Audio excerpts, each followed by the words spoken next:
Ladies and gentlemen, welcome to the Gig Member Q&A call. Today is Tuesday, October the 3rd, 2023. Your host, Scott Massey and James Cronk with you. Back after a little bit of a summer hiatus, if you will, but we're excited about the month of October here. We've got two fantastic Q&A calls lined up for this month, and we're thrilled to be joined by Ben Gibson of the Toolbox today. To talk all things safety. And, safety might not be the sexiest topic, but undeniably one of the most vital aspects of golf course management. James, safety has so many implications when you think about running a club, whether that's things like reputation management, legal compliance, operational efficiency. I mean, safety affects costs, guest and member satisfaction.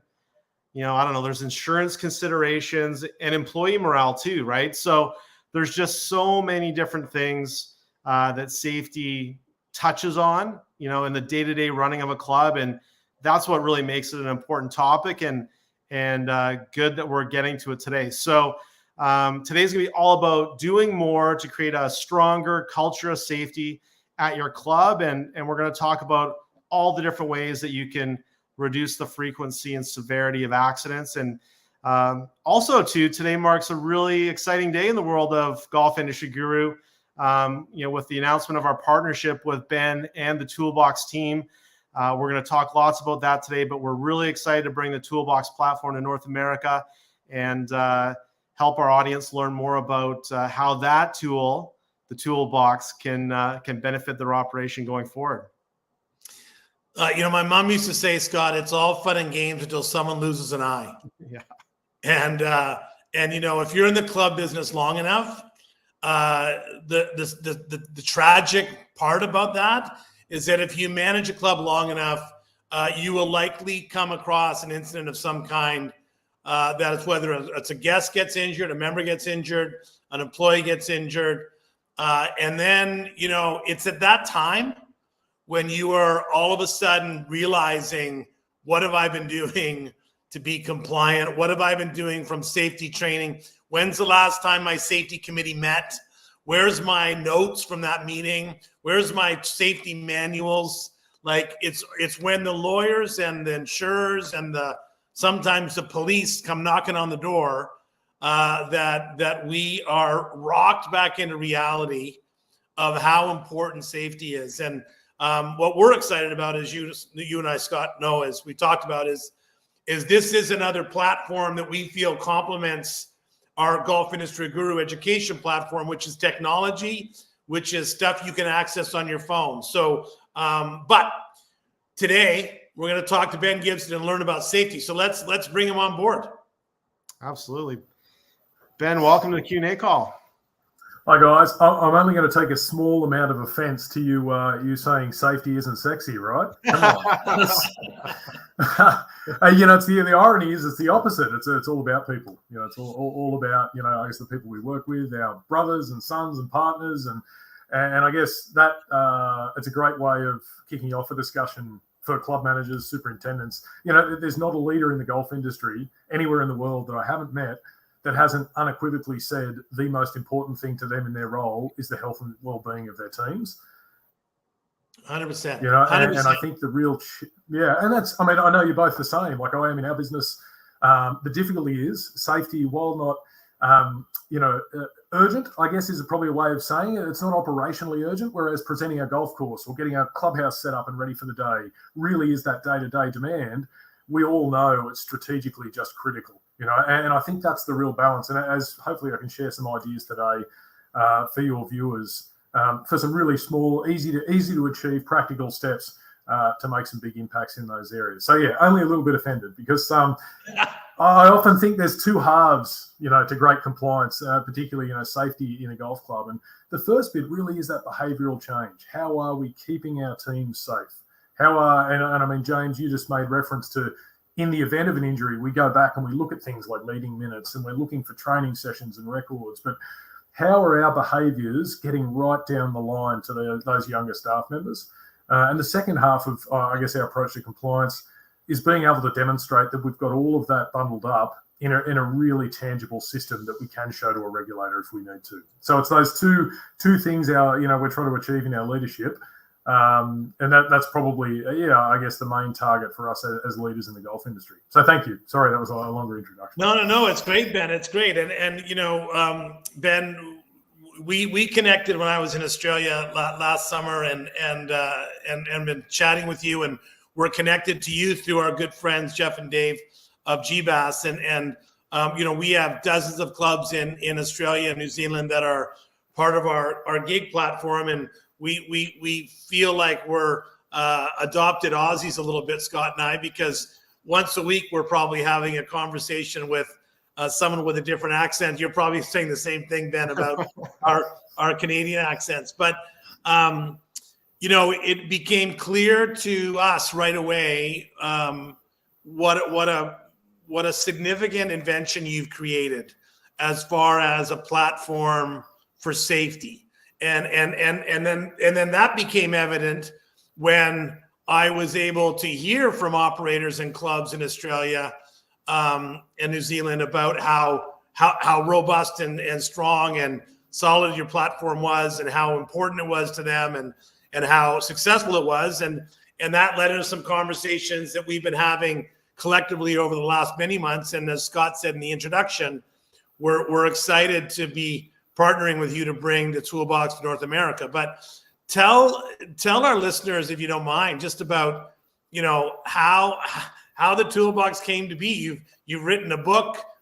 You give speaking sessions. I want you to tell everyone about your session that I know you're speaking at in January or February. What inspired you to do all these things that you've been doing that is really kind of creating this platform that is I think is going to become an essential tool of every golf club in North America and beyond? Well, big question, James. Thank you. Yeah, I very, very much feel the same way. There's a great alliance, I guess, between the two platforms, the work that you're both doing with Golf Industry Guru. And I guess what I really love about the two businesses is the intention to really reduce the stress and pressure of busy professionals in the golf industry and really achieve some positive change. Because it is a really demanding operation. And I think that probably half answers the question that you've just asked. The golf industry is so unique, from a leadership and training perspective, from a health and safety compliance perspective. You've fundamentally got 4 or 5 different small businesses operating under the one roof on the same property. We've got an agricultural arm out one side, hospitality, mechanical, functions and events. We have huge thousands of people on site, and then we have very few. So what that creates is a really unique compliance environment, and it can be quite challenging to manage and lead successfully. And I think in a short nutshell, how I guess I ended up here with the Toolbox team and the Toolbox platform was my obsession with businesses and systems originally. I started to really look at some of the great organizations, not even necessarily in the golf industry. This is 15 to 20 years ago. And really started to focus on what great leaders were doing well, the organizations that had a really strong, positive culture. And then a small light bulb moment, I recognized the organizations with great leaders and great culture had great safety compliance. Okay. And I'm sure you could look at a number of other aspects of their operation and make that connection, because I saw when the culture was strong, people weren't pushing back about wearing personal protective equipment.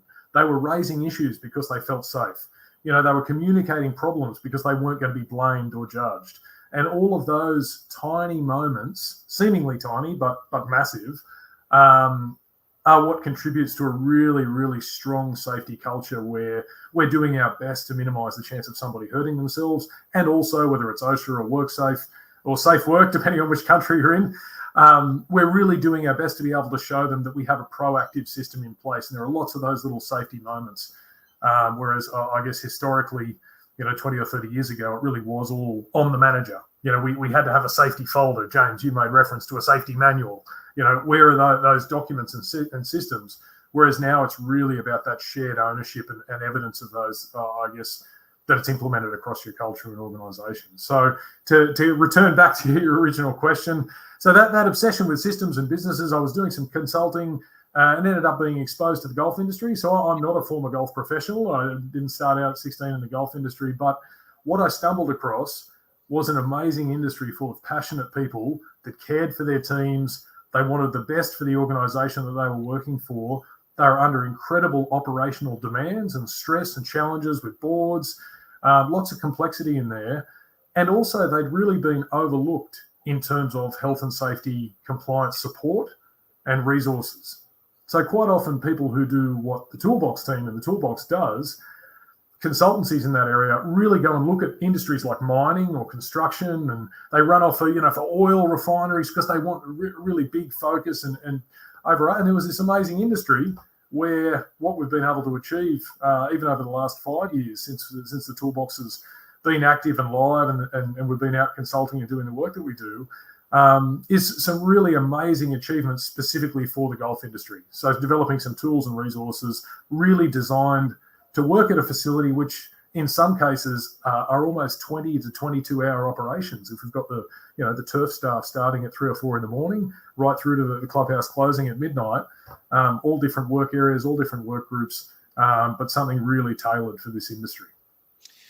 Ben, I know that you mentioned you've been out for many years now, and you're very, very, very involved and I guess with many clients in Australia and New Zealand, and then growing it outside into other countries around the world. I know that your platform is growing and growing, but for an operator, and I think this is our next question about a specific example of a success story of how do I relate safety to my club? How do I say, oh yes, I need to improve my safety culture, or what's an example, I guess, you could give about how your program and platform has kind of specifically helped the club? Yeah, sure. Look, probably circling back to the two main points I made earlier is how are we making safety accessible? So how are we making behavioural change and getting it from that folder that just sits on James's shelf, and the staff don't even know it exists, and that's a reality for a lot of golf clubs we've been to. The manager will say, "Oh, we've got a safety system," but if we walk up to another staff member on site, they may not have seen it, or let alone the contents of that folder actually had any impact on behavioural safety. So yeah, I guess the first one is breaking down the barriers to access. So one of the nice things about technology, and you mentioned cell phones earlier, we use QR code posters throughout the property. We've made it really, really simple for staff to access key resources, identify issues, complete things like inspections, report incidents, lots of cool features where, if someone reports an incident or identifies a hazard, that'll send a notification across the site. We're getting that instant key safety information sharing. So that's been reduced a real sort of barrier. The other thing is with using technology, as you know, the more information that starts to go into the system, the more data we then have to identify things like trends across the property. So if we've got errant golf balls, leaving the property over a neighbouring boundary, or if we're, experiencing a number of near misses and we're choosing work areas and identifying where on our property that's occurring, we can start to review that data and actually, start to go, okay, well, this is probably a bit of a focus for us moving forward in terms of our safety. But I guess probably most recently, we've partnered up with the PGA of Australia. So they're using the Toolbox to manage a lot of their staff and also all of their contractors that are accessing, their property. We've got an event here in the middle of November or late November next month, and all of the PGA contractors are being managed through the Toolbox platform. So they're doing an online induction. They have to become an approved contractor before they even arrive on site. When they do arrive on site, they're scanning a QR code quite simply with their cell phone. And if they're an approved contractor, that's letting them in. So then the PGA, they've got a really nice tight register of any contractors that are on site. They've got the capability to send things like emergency SMSs and notifications. They get reminders if contractors haven't signed out. So I guess there's lots of ways that we can use technology really efficiently. To step back from the piles of paperwork, or if a hazard report form gets filled in and gets lost in the office and it doesn't actually connect to actually making that improvement. So did that sort of answer your question? Yeah, no, 100%. Scott, I think we had some questions that were submitted from our our Gig Nation. And why don't you take care of the next one? Because I think that that was one that you were talking about as well. Yeah, absolutely. I'm going to throw the next question up. We also got somebody in our live audience asking if we can ask questions in the chat, and you certainly can. So if you'd like to send a question in for Ben, feel free to do that in the chat, and we will find a way to work it into the discussion. But next up, Ben, we just want to chat a little bit about psychological issues around safety, and what strategies do you recommend for fostering a culture of safety at your club? Look, great question. And I think, look, in terms of psychological safety, I don't think it's ever been discussed more than the last, 2 to 3 years. And I know probably, on the back of some of the experiences of COVID-19, I think the world in general is more aware of mental health and some of those challenges, particularly at work. I guess starting to look around your workplace, if you're thinking about psychological safety, it's considering what psychological danger looks like, and then what a psychologically safe culture looks like as well, because they're relatively new terms to a lot of leaders. For thinking psychological danger, we're thinking things like, bullying, poor communication, an environment where people are really reluctant to raise issues. They feel threatened or they feel judged. And in our role as leaders, we've really got the ability to foster that environment where people, they do feel confident. They feel comfortable to identify concerns. They feel like they're not going to be blamed or judged if they do raise something. And I think that really starts with communication from the leader and regular consultation with the team. So talking to them, I guess, about the work that they're doing, some of those key hazards, and looking out for some of those psychologically dangerous attributes. I often think one of the most challenging aspects of great leadership is being willing to have the difficult conversations. And the psychological safety in our work environments is very closely tied to that leader's willingness to have those chats. So you've probably heard, the standard we endorse is the one that we walk past, or the one that we accept.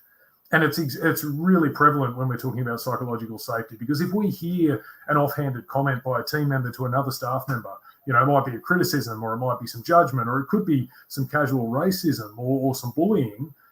Yes, that might be a difficult conversation or a little bit of conflict for us as a leader, but we're sending a huge message to the rest of our work team about what we stand for, what our ethics and morals are in terms of our leadership, and also what we're willing to accept in our team. Does that sort of make sense in terms of psychological safety? Because I don't know if you've ever been in a work environment where you haven't felt valued, or you felt bullied, or you felt threatened. And I'll tell you, I haven't thought very much of the leader. And we've all had those moments in our careers where we've recognised the time to step up and advocate for our teams and do what's right. And I think that's a really big part of a great culture in terms of psychological safety as well. So. And I guess, Ben, along those lines, like when you go into a club, like I'm assuming that, Club A is like got a culture of safety. Club B does not. So in your experience, is it like it comes from the leadership? It comes from the top. It comes from the whole environment that everyone kind of works under? Because the reality is that it's like, I visit a club sometimes and you can tell that the morale is a 2 out of 10. And then you visit another club and you can tell the morale is an 8 out of 10. And it's not always completely easy to pinpoint why and where and how and all the different things. But ultimately, generally speaking, it comes from leadership. It comes from that from the top down, as they say, right or wrong. Would you say that's your experience when it comes to safety? Well, I think, don't get me wrong, the leader definitely doesn't have to do all the work in terms of safety, but there's definitely an element of authority and leadership decision that determines whether or not that team is really going to have great safety behaviours, because they're going to show the team how operationally important it is to them during those busy periods. And I really, like we talked about the operational challenges of running a golf club before. Every morning starts with 3 different hand grenades and bushfire, forest fires, I should say, over in this corner. And, we've got so much to manage and so much to lead. But there's some really critical moments in that, say we do come around where we have every second week, I won't say fortnight, every second week we have a safety meeting or we have a toolbox talk.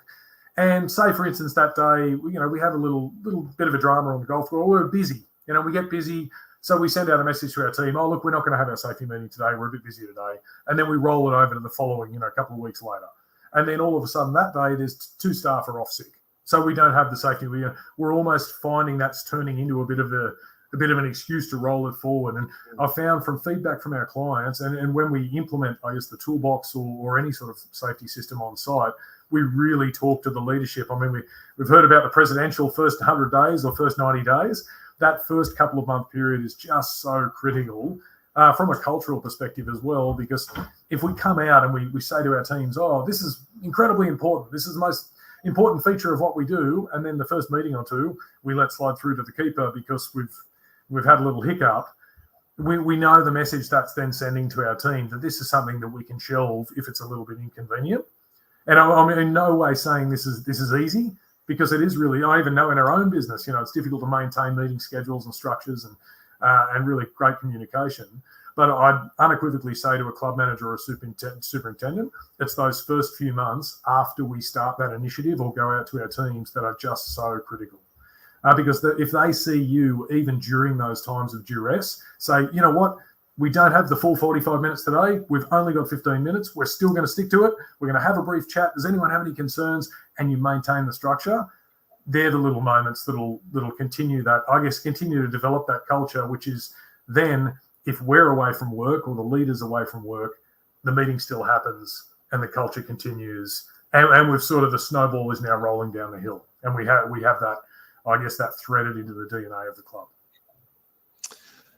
Ben, I was at a session, an education session a while back at a conference, and the topic was, it was actually crisis management, and it was delivered by this great speaker, and he was a former reporter, and he was training managers on how to deal with crisis when all of a sudden something happens and the news shows up at your door, right?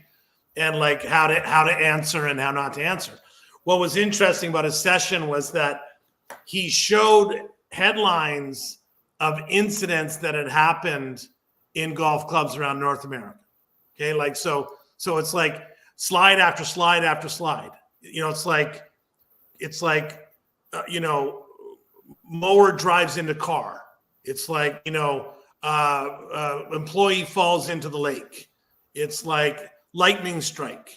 I mean, it was scary is what it was. It was scary because you realize that in the collection of 30,000 clubs in North America, 35,000 clubs in North America, well, if it's 3,500 examples a year, guess what?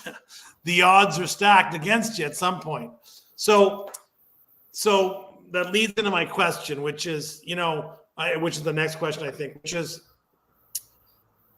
we're club managers. We're former club managers. We want to be safe. We want to create a culture of safety. We want to do what we can. We try to do what we can.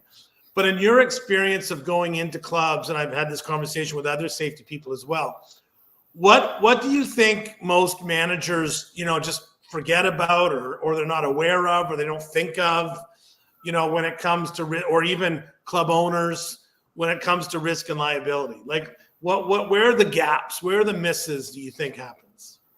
Well, I think sometimes, I guess with the sheer busyness of a day-to-day golf club operation, as we've sort of discussed earlier, it's the ramifications of some top-level decisions right down the line in terms of safety and compliance. We spoke earlier about golf club boards and even sort of that liability piece with club boards and governance, club managers, and then what those decisions look like for staff.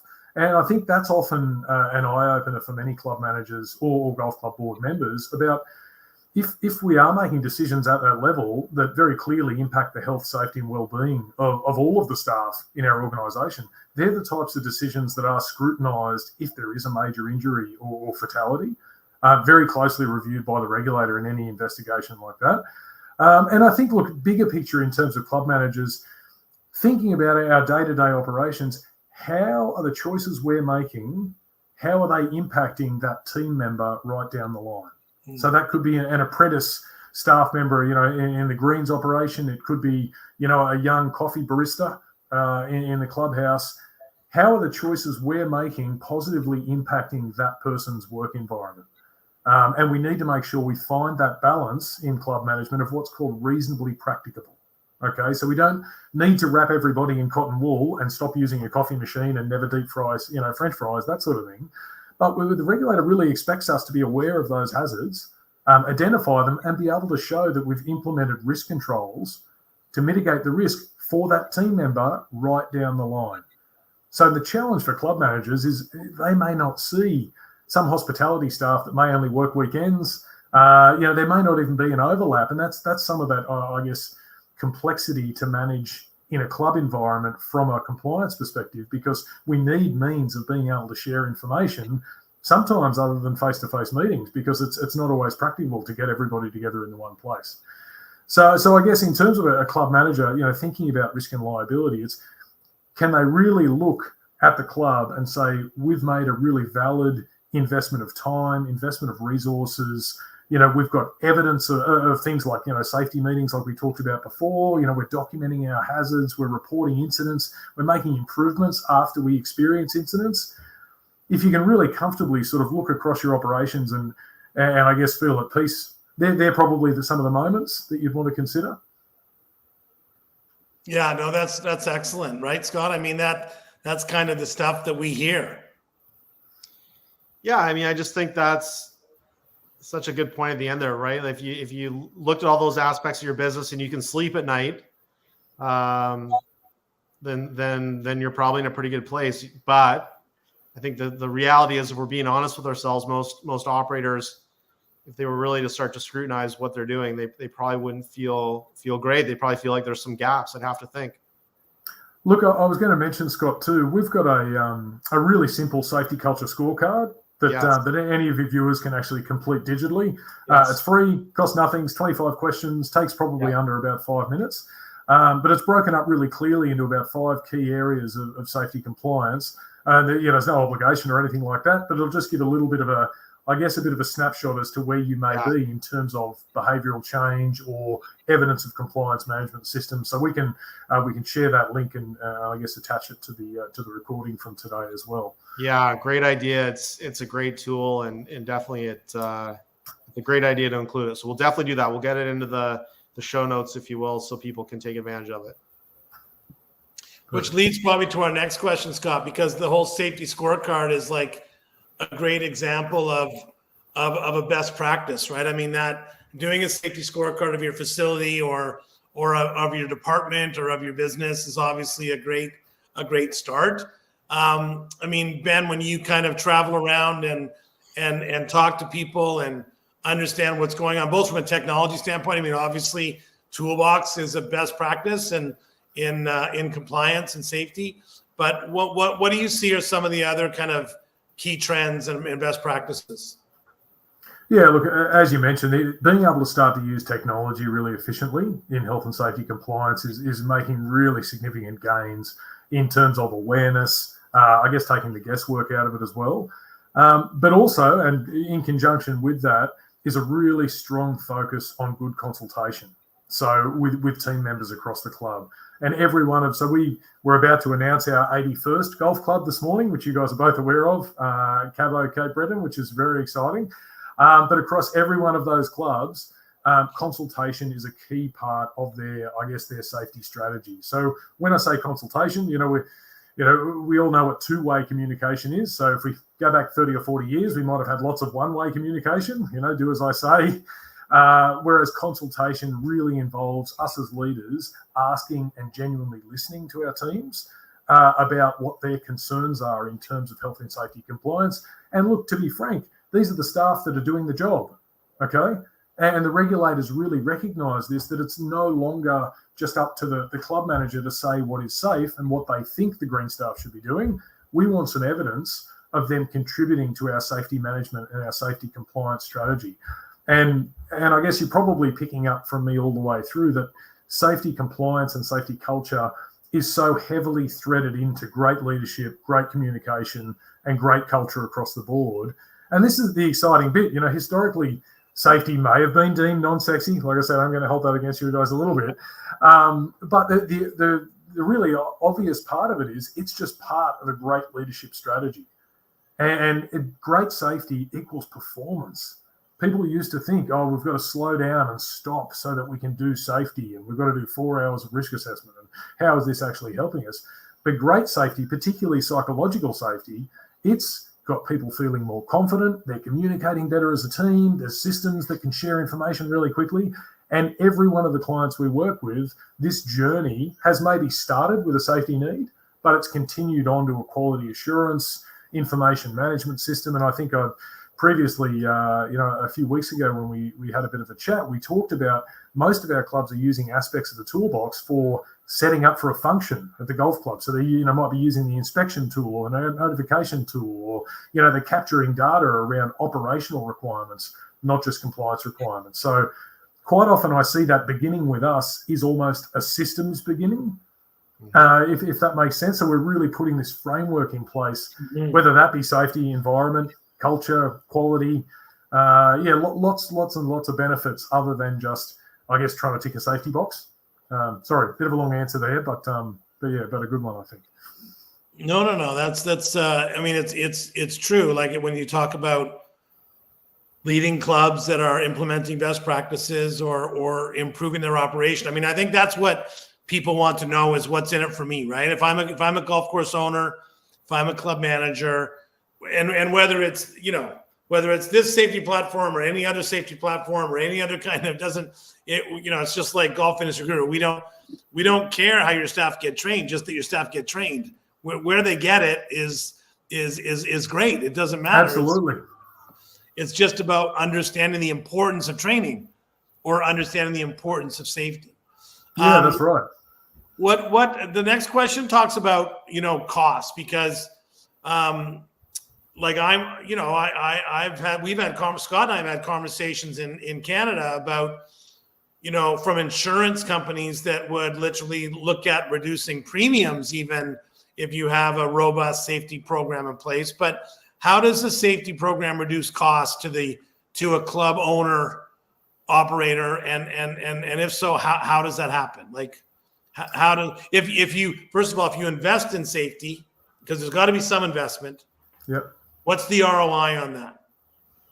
Well, I'll start with a bigger picture. And look, it's a strange one. When you said before how passionate you were about people getting training in the golf industry and across the clubs, and if they use your platform, that's fantastic. And if they choose not to, the main thing is they're actually training their staff. And probably not too commercial of me, but I actually really feel the same way. I just want clubs to be actually getting in there and doing it, because I've sat with club managers and boards and regulators when there has been a massive incident and even fatality, and it is an incredibly stressful, emotionally draining. And I've seen what it looks like when there isn't any sort of system in place and there isn't any sort of structure, and we're not able to say, we've trained our staff, and it really is heartbreaking. And you sound a bit like the cliched safety guy when we're so heavily entrenched in the industry. Incidents are happening really consistently across the golf industry. So I guess all my passion and the drive of the Toolbox is really to see people getting out there and doing it. If they choose to use our platform, that's fantastic. But I guess in terms of costs, there's probably two ways to look at it. We could break that into reactive costs and probably proactive cost savings as well. So, I mean, I think everybody's aware that there's really, really quite stringent legislation. There's law around health and safety compliance in golf clubs all around the world. And with that, there are really significant penalties as well.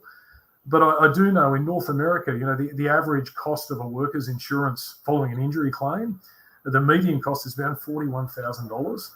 That's for one staff member, having an injury at work and then being off work and being retrained and brought back.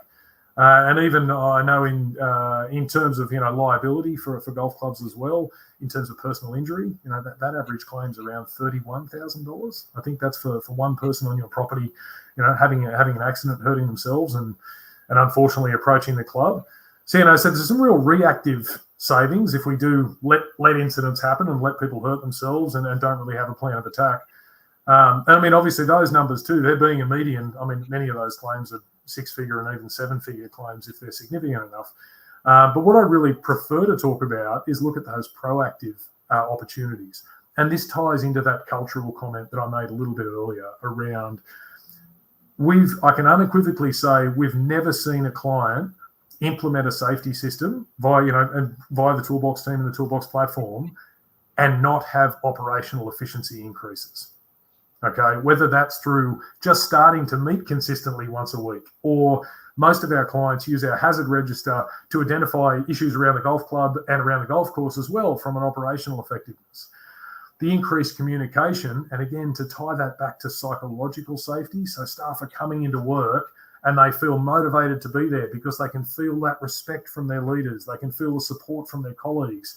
All of that creates such a great culture where I am avid sports fan here. I love the analogies between a work team and a sports team and how coaches and leaderships and leaders make similar examples in business. But I think about some of the great sporting teams and how reluctant a team member is to let their fellow player down. And I guess that example is what I see in great workplaces and great cultures. It's not just about the leader having a big stick and chasing people along to do safety right, but it's that person that turns up and they actually fix that issue that they find, or they clean up after themselves because they don't want to let the team down. And that's our holy grail in terms of culture, particularly in terms of safety culture as well. We're not asking, we're not chasing. The team's doing it because it's the right thing to do for the team. So, so look, I mean, there's all sorts of cost-saving opportunities. It sounds a bit like, hey, this is what we provide and this is what we sell, but for the relatively small investment in terms of the bang for buck down the track, it's pretty difficult not to look at it as a very reasonable option. You made a comment a minute ago about incidents and stuff, and it made me kind of think about, what do you see? And I mean, obviously, you talked to 81 clubs at least about their safety and what they're doing. What do you see as the most common injury at work, or the most common incident at work, or the most common hazard at work? What do you see there? Well, we've spoken a bit about the complexity of a golf operation, and I actually think it's a pretty wild example when you consider in any other industry a golf club fundamentally would be closed down in terms of a work site. So if you think when you access a construction site, the induction you need before you're allowed in, quite often it's behind a 6-foot high cyclone fence. There's signage everywhere. There's often someone on the front gate. Yet we look at a golf club and depending on how many bunkers you've got 90 deep holes all over our work site. We've got maybe 10 or 15 staff operating heavy equipment and machinery. We then invite 150 members of the general public onto our site. We put them in a vehicle, wish them all the best, send them off on our property, and then they start firing tiny white missiles at everybody on the property. So I'm sorry to make that. And they can buy alcoholic beverages too. And you can buy, and look, you can just keep going and going if you really want to. And I think that's some of the very real issues that face club managers and even face, you mentioned insurers, James. Golf is becoming a really difficult operation to insure. Yes. I definitely know for sure in Australia and New Zealand, some of the requirements on golf club operations as those aspects are being recognised. It's really, really big. So I guess to circle back to your question about, I guess, what some of the main incidents or injuries are, probably lack of communication across the club and resultant golf ball strike. So that's a really big, probably quite a big concern in terms of staff. Sometimes there's a bit of a gap in communication around operational timing, member or player awareness, and protocol between, whether we play up on a greens maintenance team. Probably next to that are pretty much more commonly across all industries, things like slips, trips, falls, burns in the kitchen. And whilst not as common, but far greater consequence, what we often find slips through the cracks a little bit in terms of club management is our emergency management response and protocol. So what tends to happen is, if we're working in a golf club, quite often, golf club might be quiet for certain times, but then horrendously busy for other times. We may have functions on the weekend where during the day there may not be many people in the club, but then as of 2 o'clock, golf's finished. We swell out to 2, 3, 4, 500 people we do serve alcoholic beverages. And quite often on the weekends, we may have some of our more casual or even least experienced staff working. Some of our full-time senior team members, they might be at home for the weekend. And then all of a sudden, we've got 200 or 300 golf club members. We've got a range of alcoholic beverages, levels of consumption. And if we face an emergency evacuation or some sort of fire at that point, that's probably one of the largest, I guess, most significant risks that we face in terms of a golf club, and having a really robust means of communicating that emergency. So, getting that notification out, but also having a really clear structured response. Quite often we find that the people who've done most of the training are our Monday to Friday team, who may not be there on Saturday night. So it's thinking about who's on site at any time in terms of our response there. So the only other comment I'd make there, and it ties back to the work of Golf Industry Guru, is just consistent training across the property. We can't have that assumption from an experienced team member that they're going to assume that a 17-year-old team member has the same approach to using a piece of equipment or machinery, whether that's in the clubhouse or on the golf course. I know the comment about, what we get if we, I know what makes up assume. How do you spell it? I'm not going to say it on a live member call if we assume too much. But that really is the backbone of a great compliance program, having no assumption that everybody will do something the same way. We've got to close those gaps with communication, training, and documented evidence. When we're talking about the toolbox and a little bit, and we are, look, safety, yes, we're talking about a platform, and once again, whether you get it somewhere or anywhere, it doesn't matter. What we're trying to preach is to get it, just to be in the safety business and to be taking care of your staff, taking care of your team.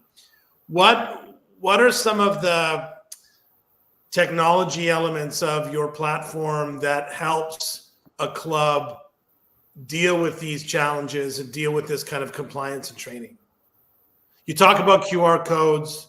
You kind of talked about, how some clubs are using it from a facility management standpoint. Can you just give a little bit more detail about the technology that you have that makes an operator manager create a better culture of safety? Yeah, sure. Well, I'm going to, to start that response, I'm going to go back to the very first two elements we talked about, which is, achieving the behavioural change. How are we actually keeping our operations safe? And I guess that second part then of how are we actually, able to demonstrate that to a regulator if we do have an incident. So demonstrate the club's due diligence and board and that sort of thing as well. And I think probably one of the best shifts I've seen over the last 20 or 30 years across all industries, and really, really evident in the golf industry in the last 10 or 15, is historically, if we go back in terms of compliance, it really was just about that manager having a big, thick safety folder on the shelf and being able to say, tick, I have a safety system. Okay.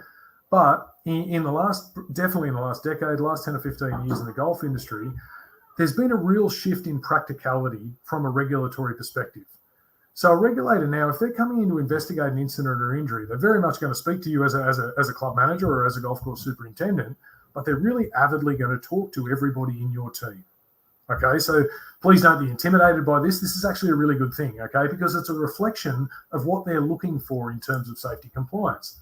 So we want to do everything we possibly can to reduce the barriers for our staff to access safety and compliance information and contribute that information. So I guess in terms of some of those key features, what we've really found is we're managing, and I'm sure a HR expert could jump over the top of me here, but we're rapidly approaching 65% of the workforce fundamentally having grown through their teenage years with cell phones.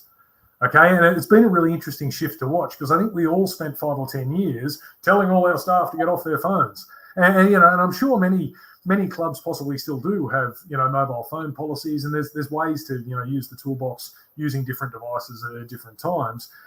But I think it's recognizing that primary means of communication that the majority of our workforce have grown up with.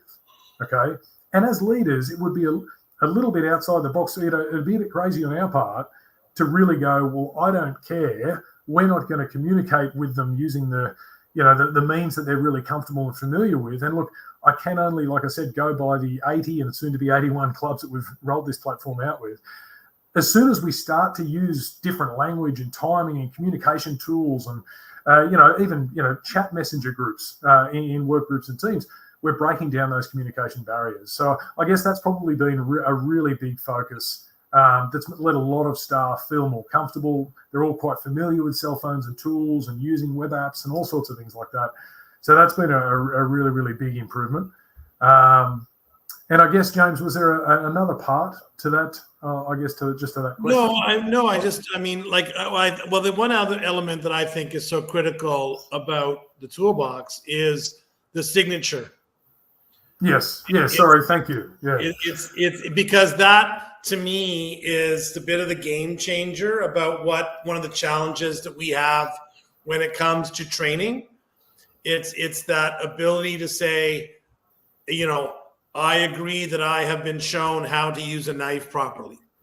Yes. Well, and really great point. Thanks for bringing that back. One of the things I love about the platform and am really, really proud of is one of the things we need to be able to show the regulator in the event of an incident. Say if a staff member, has a serious injury in the kitchen or out on the golf course, the first question that we're going to be asked is, how did we as a leader prepare this staff member to interact with this hazard on our property? So whether that's a fairway mower or it could be a deep fryer in the kitchen, how can we show the regulator that this was part of our leadership strategy? And I mean, to give you an example there, in the toolbox, you've got your equipment fleet. So we've got all our kitchen equipment, our pro shop equipment, golf carts, our turf maintenance equipment.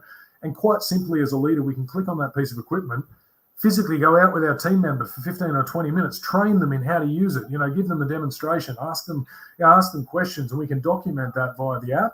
And then it asks that staff member to sign our cell phone. We then sign our cell phone to say that they're competent to operate it, click submit, and that creates a great training record. It even gets you to take a photo of them operating it, which I absolutely love. Pictures tell 1,000 words.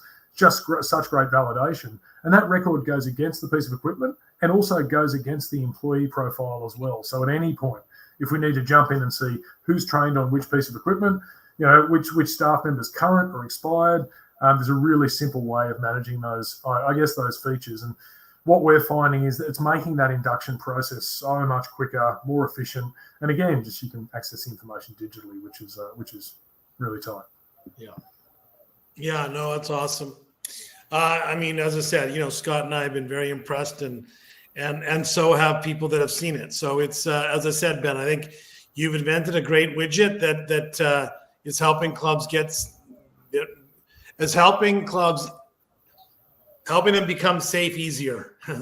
Like it's an easier way for them to figure out to navigate this whole kind of process and what to do, which I think kind of leads us to one of our maybe last questions, Scott, which, I guess, for that club, if someone's listening right now and they work at a club where maybe, like, it's interesting. We do a lot of surveys of employees at clubs, right? And we do lots of employee surveys. And one of the questions is, how do you feel safe at work? How do you feel our club handles safety? And I can tell you, it's not always a 10 out of 10 or a 9 out of 10 or even an 8 out of 10. Like, it's when you ask the employees, often they don't know. It's not like the leadership or the management doesn't care about them or care about their safety. Never. Yeah. It's just sometimes that it doesn't filter down to the employee that just started 4 weeks ago, and they and when they started, we were already short-staffed, and we meant to do onboarding, but we never had time, and we meant to send them to an orientation, but the guy was sick, and then all of a sudden it's 3 weeks later, and they've been working a deep fryer, and we're just hoping that they know what to do. So yeah, go ahead. I was getting exactly the question you've just asked and the challenges that you've passed on from your experience with clubs all over the world is exactly why we developed the Toolbox. Want to do the right thing, know that we need a compliance management system, not sure where to start, don't know how to pull all the information together, not really aware of what our recent incidents and hazards might be, don't know where we can sort of in the one place document, close them all off. That was exactly the brief for developing the platform, trying to solve that problem for golf clubs all over the world. But to circle back to your question around, I guess if there is a club manager or a superintendent out there that really is, and this is to a T, everyone that we've met in the industry, they genuinely care about their team. They want to be doing safety well. Like you said, if you ask them what their score out of 10 would be, I'd say many would go, oh, I want it to be an 8.5 or a 9. It's probably about 3 or a 4. Not really sure where to up to. And I know I've hammered on about communication and consultation throughout this point. But I guess if we start with one of the primary expectations of any safety regulator anywhere in the world, there's a real responsibility on us to be aware of the key hazards in our operation.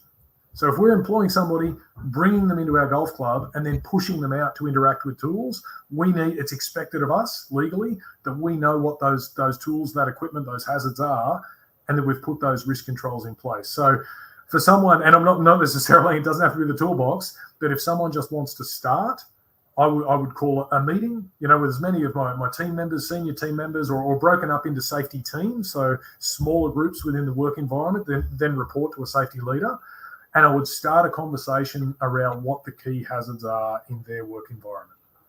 Asking the team, what are those, and start to get an idea of where staff feel like there is key risk on site. And you'd be surprised. You might think, safety's pretty dry, or people don't want to come to health and safety meetings. But if you genuinely make time and give people the opportunity and, ensure them that their voice and their opinion is valid, you'll be surprised what people will proactively come up with, and really sort of say, every time I've done this task for the last 3 years, I've always felt, it's just felt a little bit dicey. I mean, I've done it because we needed to do it. Or even when people say, I won't let those staff do that, only the 3 of us do that because it's really risky. Now, that's not necessarily a safety management strategy. But yeah, a really good conversation, when you can show your team you've made time for it, that'll start some discussion that will lead to the beginning of your safety management program, because you'll identify pieces of equipment that need replacing, training structure that needs to be implemented. The other thing is too, they can always contact the Toolbox and the Toolbox team. We're happy to answer any questions. Do the safety culture scorecard.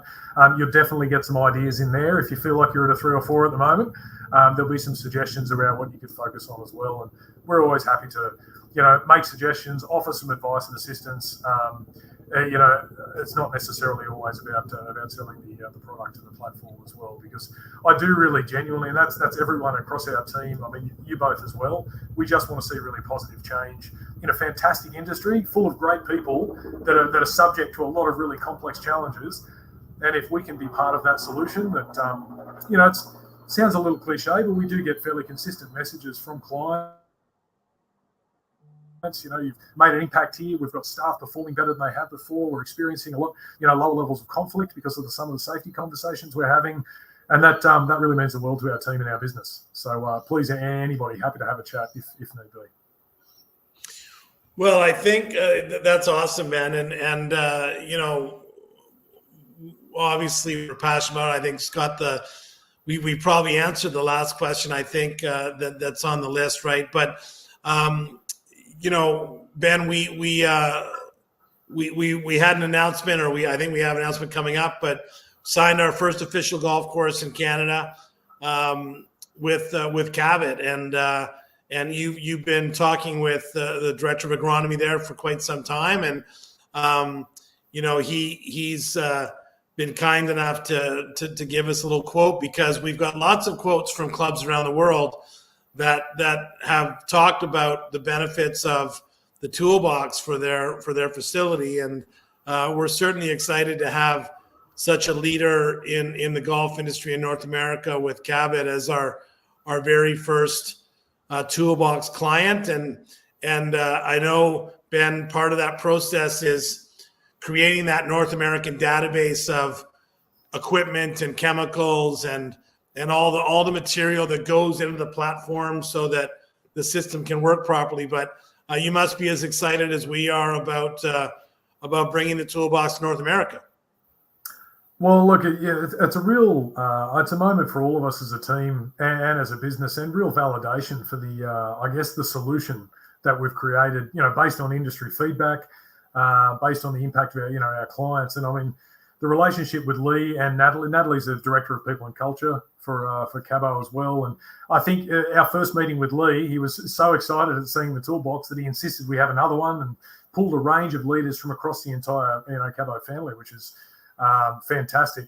And I think for our first Canadian client to be someone of Lee's caliber, with his international experience, and I think it caught Lee's attention because he, I think in the UK, managed some really significant safety incidents and injuries, and he experienced that process of being in a position where he was responsible for a large number of people, really sort of stuck for a process of managing all of those complexities, which is why he's really jumped onto the toolbox, which is great. And as you mentioned before, we really love all of the data for Canadian clients, very customized for, Canadian operations and housed and stored in Canada, and likewise for the United States as well, because that not only does that speed up and create operational efficiencies in terms of use of the platform and software, but paramount for us is data security in our business, in terms of, managing all the sensitive compliance issues as well. So that's been a really positive thing. And yes, as you mentioned, James, at the beginning, really kindly, the Toolbox team and myself have been engaged to speak and present at the Golf Industry Show in Phoenix in late January, early February in 2024. So I think we're doing a power hour, it's called, which is great. So we've got 45 minutes to speak and 15 minutes for questions. And brilliant to have Sean representing the Toolbox team and the Toolbox platform based in San Francisco in the United States as well. So it's really coming together. And I think this summer down here and winter for you guys is really going to present some great opportunities as club managers and superintendents supposedly come into a quieter time of year. What we tend to find is that just gets filled up with projects and other operational responsibilities. But yeah, we really, already from we've had a couple of inquiries from clubs that are sort of coming out of those busy months and starting to look at things like systems and improvements as well. So yeah, very exciting times. Great to have that first announcement. We'll look forward to many more in the coming months. Well, I know we don't believe in selling on this platform, and my nose just probably grew there a little bit when I said that. But I think it would be remiss if we didn't kind of mention, Scott and I were making some promotional materials for a trade show coming up for the Toolbox, and we talk about gig being literally just a few dollars a day to train your entire staff. I think we kind of landed on the fact that for literally $10 a day, you could keep your entire team safe with regards to the Toolbox. So we are the benefit of automation, the benefit of technology is that we can scale these types of platforms to create great product and great value for a cost that is very manageable, right? Is very manageable in the grand scheme of things. We're not talking about spending thousands and thousands of dollars showing up in airline tickets and doing all kinds of other stuff and coming in and billing you for hotels and all kinds of stuff. It is intended to be an online platform, a web-based, phone-based app that is going to help you. You can, in addition to that, bring in a safety person, bring in someone to audit your site, bring in someone to talk to your staff about different things, culture, safety, etc. As I said, we think that all these different types of technologies just benefit people in the grand scheme of things, right? So if someone wants to learn more about the Toolbox band and reach out to you, what's the best way for them to reach you? Well, look, the starting point is heading to the toolbox.tech. So we've got our website, which has got lots of information about the platform, some great contact details depending on where you are in North America, if you're United States or Canada as well. And then we've got a contact form there to jump in and say hello. But of course, Ben at the toolbox.tech, James at the toolbox.tech, Scott at the toolbox.tech as well. Lots and lots of different opportunities. Happy to have a chat as well because, I guess being digital, we can do some really cool stuff via video. And part of that also, James, includes a library of QR code posters with, relevant compliance information across the property. And be really interested to have a discussion. And as Scott mentioned, we'll drop the link to the safety culture scorecard in those show notes as well. And again, costs you nothing, takes less than 5 minutes. but it also gives you some really good areas to focus on if you need to go back and speak to your team or speak to your board or speak to your club manager and go, hey, look, here's some areas we're doing well. Here's some areas we've kind of got some shortfalls. That can be a good starting point as well. Awesome. Scott, any final thoughts? Well, we're a little short on time, but I just will say that, I get anxious thinking about all the things that could possibly happen at a club. And I think part of that anxiousness is maybe just driven by the fact that, I think as club managers, we're good at a lot of things, but we're probably safe to say that we don't come up, in an environment where we're learning about, best practices when it comes to safety and compliance. Like that question about where do we start, right? And what is compliant and what isn't. And so it just makes me feel good that we've got something here that we can truly help clubs with, because it's just probably an area of expertise that most of us don't have. And but obviously we want the very best for our team members, and being able to implement a tool like this to hopefully avoid all those things that can possibly happen is just so important. So today was really informative. Ben, thank you so much for your time. Definitely a lot of knowledge has been imparted, and the toolbox is going to make safety sexy. That's the key, right? So at the end of the day, we're doing good things here, and I'm excited about the future, and excited to share the opportunity with all the members of GIG out there, because I really do think it can be something that really moves their club forward in a real positive way for all the reasons we talked about today. My final comment there, Scott, is that's 110% the reason we're in business, to change that perception of safety. Yeah. Because it really has been tarred with a dry, let's go to another meeting where we don't really know what to talk about. Very little change comes from it, very little improvement. If we can change that perception of safety in our organizations, staff just recognize this is what great teams do. Yeah. And that's that journey, that first 100 days. So, yeah, thanks so much for the opportunity for the chat. Really appreciate it.